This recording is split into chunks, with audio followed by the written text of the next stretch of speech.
एक समय की बात है। भगवान भोलेनाथ की परम भक्त एक बूढ़ी अम्मा थी जो हर समय भगवान भोलेनाथ का नाम जपती रहती थी। भोलेनाथ की पूजा अर्चना करती रहती थी। किंतु वह बुढ़िया बहुत ही कंजूस थी और कभी भी किसी को एक रोटी भी दान में नहीं देती थी। जब पड़ोसी उसे कहते, अम्मा किसी को कुछ दान भी दे दिया करो, तो वह कहती, मैं भगवान भोलेनाथ की इतनी बड़ी भक्त हूँ, हर समय भोलेनाथ का नाम जपती रहती हूँ,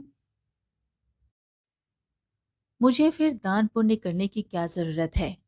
मुझे तो वैसे ही शिवलोक की प्राप्ति होगी। वह अम्मा यह नहीं जानती थी कि अन्न का दान सब दानों से बड़ा दान है। एक दिन भगवान भोलेनाथ ने सोचा कि इस अम्मा को सब लोगों ने बहुत समझाया, लेकिन इसने किसी की भी नहीं मानी। यह मेरी भक्त है, यदि मैंने इस पर कृपा नहीं की तो मेरे भक्त को मुझ पर विश्वास नहीं रहेगा। ऐसा सोचकर भगवान भोलेनाथ स्वयं एक भिखारी का रूप धारण किया और उस अम्मा के द्वार पर आ पहुंचे। उससे भिक्षा मांगने लगे। अम्मा बाहर आई और बोली, बाबा अभी मेरे घर का सारा काम पड़ा है, बाद में आना। ऐसा कहकर वह अंदर चली गई। भिखारी के रूप में भोलेनाथ वहां से चले जाते हैं। थोड़ी देर बाद भगवान फिर उसके द्वार पर आकर भिक्षा मांगते हैं। अम्मा फिर कह देती है, अभी मैं घर के काम कर रही हूँ, बाद में आना। भगवान भोलेनाथ फिर एक बार रात के समय उसके द्वार पर भिक्षा मांगने पहुंचे। अब अम्मा उन्हें यह कहकर टाल देती है कि अभी मेरे पास खाने को कुछ भी नहीं बचा है, जो कुछ था सब खत्म हो गया, तुम बाद में आना। अब भगवान भोलेनाथ सोचते हैं, एक बार फिर कल कोशिश कर लूंगा।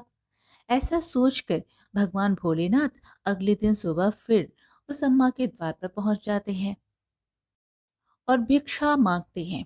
माई, कुछ खाने को दे दो, मैं बहुत दिनों से भूखा हूँ, मुझ पर दया करो माई, ऊपर वाला तुम पर दया करेगा। अब अम्मा को गुस्सा आ जाता है। वो भिखारी के स्वरूप में आए भोलेनाथ को खरी खोटी सुनाने लगती है और कहती है, तुम्हारे जैसे बहुत भीख मांगने वाले आते हैं, चलो जाओ यहाँ से।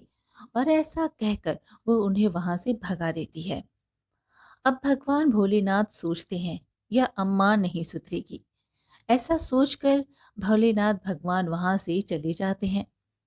अब वह दिन भी आ जाता है जब अम्मा को लेने यम के दूत आते हैं।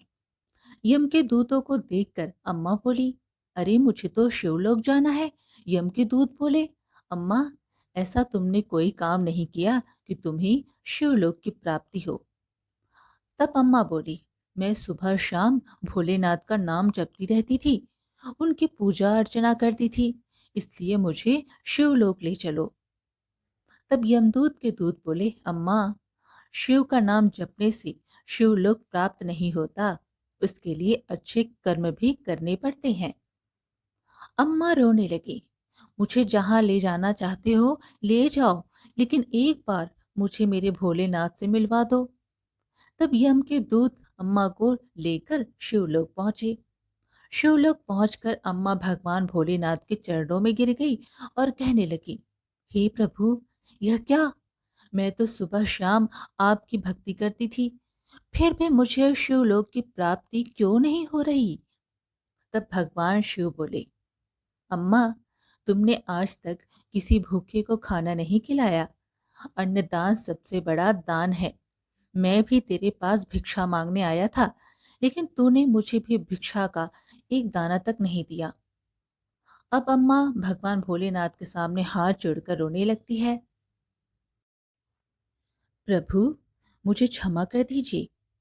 भगवान भोलेनाथ उसे एक मौका और देते हैं और कहते हैं, अम्मा तूने मेरी बहुत भक्ति करी है, इसलिए तुझे एक मौका और दे रहा हूँ।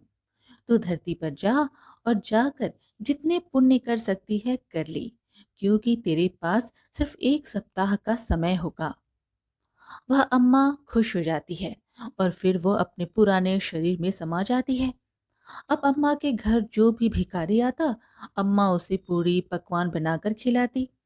रोज अच्छा भोजन बनाकर भिखारियों को बांटकर आती। एक सप्ताह में अम्मा ने खूब धर्म कर्म किया। अपने मरने से पहले उसने थाली लोटे से लेकर सोना चांदी अनाज आदि सब कुछ दान किया। एक सप्ताह बाद जब दोबारा अम्मा के प्राण निकले तो उसे भोलेनाथ की कृपा से शिवलोक की प्राप्ति होती है। दोस्तों, आज की कहानी कैसी लगी हमें ज़रूर बताइएगा, और साथ ही ऐसी कहानियाँ सुनने के लिए हमारे चैनल को सब्सक्राइब कर लीजिएगा। धन्यवाद।